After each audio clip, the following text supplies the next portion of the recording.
첫째, 요한의 제자 12명, 1절에서 7절입니다. 자, 이 부분은 세례 요한의 제자들 12명이 성령을 받는 사건입니다. 바울이 처음 에베소에 왔을 때 세례 요한의 제자들을 만납니다. 바울이 그들에게 묻습니다. 너희가 믿을 때 성령을 받았느냐? 그들은 요한에게 회개 세례를 받았으나 성령의 존재조차 모릅니다. 바울이 예수님을 전하자 그들은 순순히 주 예수의 이름으로 세례를 받고 바울이 안수할 때 그들에게 성령이 임하였습니다. 그들의 숫자는 공교롭게도 12명입니다. 갈릴리의 12제자가 예루살렘 교회의 씨앗이 된 것처럼 바로 여기서 성령을 받은 이 12제자들이 에베소 교회 및 7교회의 기초가 되었습니다. 바울은 에베소에서 너무도 쉽게 12명의 제자들을 얻습니다. 한 사람 세우기도 쉽지 않은데 시작하자마자 12명을 세웠고 게다가 이들은 초신자가 아니고 준비가 잘 되어서 곧바로 제자로 맹활약하였습니다. 어떻게 이런 일이 있을 수 있습니까? 세례 요한이 준비를 잘 시켜놓았기 때문입니다. 세례 요한은 죄사함을 받게 하는 회개의 세례를 베풀고 이렇게 말했습니다. 내 뒤에 오시는 이를 믿으라. 예수님을 영접할 만반의 준비를 시켰습니다. 그들은 이미 회개의 세례를 받아서 마음이 깨끗이 청소되고 메시아가 오기만을 간절히 기다렸습니다. 메시아여 오소서, 어서 오소서.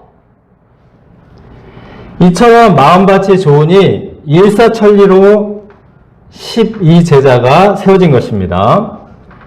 세례 요한이 뿌린 복음의 씨앗이 예수님을 만나 꽃이 피고 열매를 맺었습니다.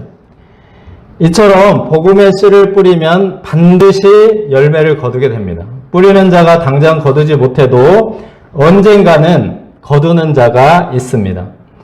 세례 요한의 사역은 조금도 헛되지 않았음을 보여줍니다. 세례 요한은 이들뿐이 아닙니다. 그 18장 바로 앞에 마지막 부분을 보면 알렉산드리아 출신 학자인 아볼로도 요한의 세례를 받았습니다. 그리고 13장에 보면은 1차 전도여행 때 그 비시디아 안디옥에서도 설교에 요한의 세례가 이제 거론이 됩니다. 거기 요한의 세례 받은 사람들이 있었기 때문에 그렇게 말한 것입니다. 여기저기에서 세례 요한의 제자들이 이제 나타나고 있습니다. 제가 유행가 가사가 생각나더라고요. 내가 왜 거기서 나와, 이런 가사가 있는데 세례 요한의 제자들이 여기저기서 막 나오는 겁니다. 예전에 그 시립대 기독인 연합 예배를 드릴 때였습니다. 신우 회장님이 나와서 이제 인사를 했습니다. 근데 그 신우 회장님이 음악대 학장님이에요. 여자 교수님. 미국 유학 시절 시카고 UBF에서 이사무엘 선교사님에게 로마서 말씀을 배우며 예수님을 영접했다. 갑자기 이 얘기를 막 하는 거예요. 그래서 이제 대학생들에게 그 성경을 좀 공부를 해라, 이런 취지로 얘기를 하는 것을 보았습니다. 그러니까 저는 이제 이런 것들을 보면서 UBF 대단하다 그 얘기는 아니고, 근데 그들의 인생을 변화시킨 것이 하나님의 말씀이라는 것입니다. 말씀의 씨앗을 뿌리는 것이 이렇게 고귀한 열매를 맺습니다. 둘째, 두란노 서원에서 날마다 강론하니라. 8절에서 22절입니다. 자, 이제 8절 9절을 보시면 바울은 다른 곳에서처럼 유대인들의 회당에 들어가 3개월 동안 이제 강론을 했습니다. 그런데 마음이 굳어서 순종하지 않는 자들이 무리 앞에서, 그러니까 대놓고 바울이 설교할 때 야유를 보내고 비방합니다. 무려 3개월 동안, 3개월 동안이나 대놓고 해방을 놓으니 이것은 시간 낭비일 뿐만 아니라 그 12제자들에게도 나쁜 영향을 주었을 것입니다. 그래서 바울은 회당을 떠나서 12제자들만 따로 세우고 그들을 중심으로 새롭게 시작합니다. 두란노 서원이란 두란노라는 사람이 세운 서원입니다. 오늘날 명문 사립대학교와 같습니다.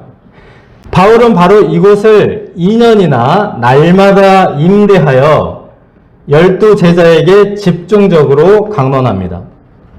기독교 최초의 2년제 신학교를 운영한 셈입니다. 굉장한 희생이고 투자입니다. 그러나 이렇게 2년을 강론했을 때 아시아에 사는 모든 사람들이 주의 말씀을 들었습니다.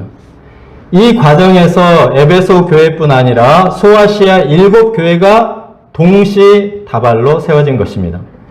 많은 비용을 치렀지만 큰 보람이 되었을 것입니다.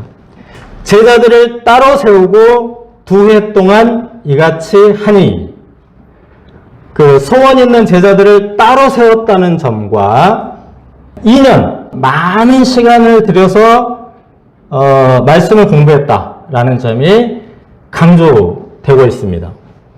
에베소의 경우에 세례 요한에 의해서 준비되고 성령까지 받은 제자들을 따로 세우고 2년 동안 날마다 강론하였으니 어떻게 되었겠습니까? 그들이 성령으로 충만하고 말씀으로 충만하여 아시아 전역을 돌아다니며 복음을 전파하게 되었습니다. 제가 이것을 보면서 샴페인 피라미드가 생각이 났습니다. 그 서양에서 이제 파티할 때 컵을 이렇게 피라미드처럼 높이 쌓습니다. 맨 위에 있는 컵 한 개에 샴페인을 붓습니다.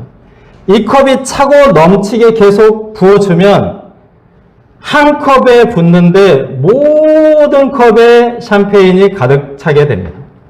이처럼 말씀의 은혜가 한 사람 속에 차고 넘칠 때 자연스럽게 다른 사람에게도 복음이 흘러가게 됩니다.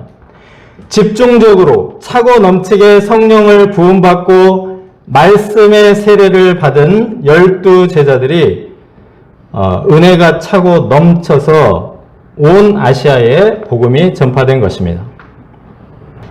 가서 전도 할당량을 채우고 오라. 나 이렇게 지시를 하면은 전도할 수 있겠습니까? 보험 영업처럼 목표량을 채우듯이 전도하라고 하면 절대 할 수 없습니다. 전도는 사랑과 열정이 차고 넘쳐서 하는 것이기 때문입니다. 또 한 가지 중요한 사실은 바울이 대중 전도를 하지 않고 인격적인 1:1 성경 공부라는 방식으로 전도한 것입니다. 온 아시아에 말씀을 전하려면 최대한 많은 사람들을 모아놓고 대중 설교를 해야 될 것 같은데 그렇게 하지 않았습니다.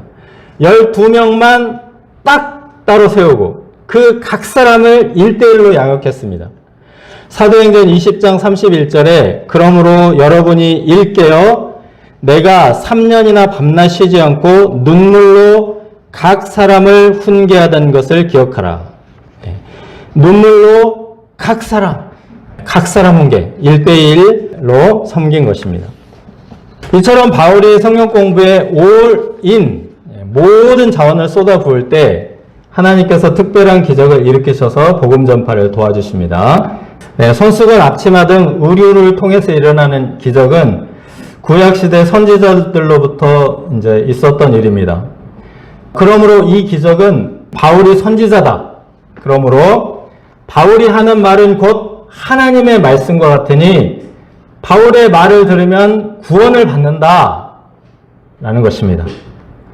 이제 13절에서 16절은 거짓 선지자들의 정체가 들통나는 사건입니다. 마술사인 스게와의 7 아들이 바울을 흉내내어 예수님의 이름으로 악기를 쫓아내려 하였습니다. 그러나 오히려 악기들이 때리고 옷까지 벗기며 제압하였습니다. 그들의 몸이 상처투성이가 되고 홀랑 벗은 몸으로 달아나서 목숨만 겨우 건졌습니다. 이 사건을 통해서 그동안 사람들을 현혹하던 그 마술이 능력이 없는 속임수이다 라는 사실이 백일하에 드러나고 말았습니다.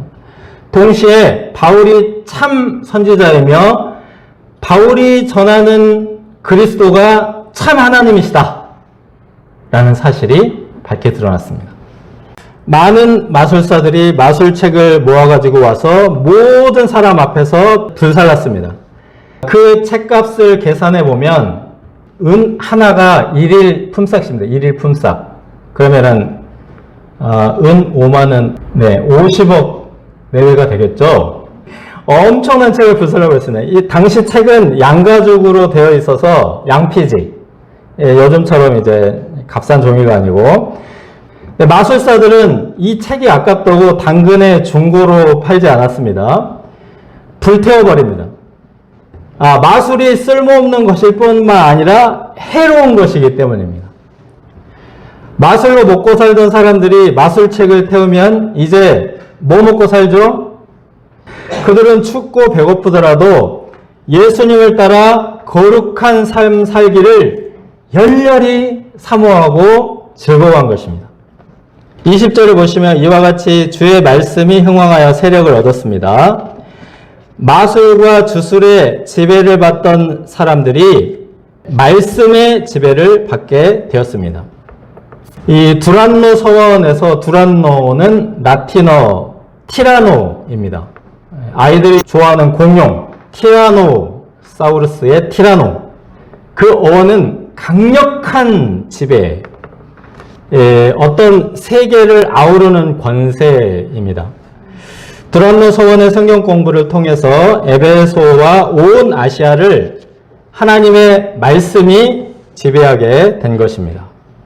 바울은 에베소 사역을 통해서 로마도 선교할 수 있을 것이라는 확신과 비전을 얻었습니다. 내가 예수님의 복음을 가지고 로마도 보아야 하리라. 로마야 기다려라. 내가 하나님의 말씀을 가지고 로마로 간다. 우리가 예전에는 여름 수양회를 4박 5일 동안 가졌습니다. 그 스케줄을 보니까 지금도 4박 5일 여름 수양회를 하는 지부가 있습니다. 아직도 4박 5일 하네요. 물어보니까 일상에서 떠나서 하나님의 말씀을 듣고 성령으로 충만하기 위해 그 정도 투자해야 되지 않겠는가 강력하게 이제 문제의식이 들어서 도전을 한다는 것입니다. 그리고 이제 거기다가 살짝 걱정을 했습니다. 4박 5일 했는데 역사 없으면 어떻게 하지? 하면서 약간 걱정도 이제 했습니다. 두란노 서원을 2년 동안 임대해서 과감한 도전을 한 바울도 기대어 반 걱정 반이었을 것입니다. 하나님께서는 이를 기뻐하시고 폭발적인 열매와 로마도 보아야 하리라는 비전까지 주셨습니다. 우리가 이러한 믿음과 도전으로 하나님의 말씀이 우리 가운데 세력을 얻어 흥왕할 수 있기를 기도합니다.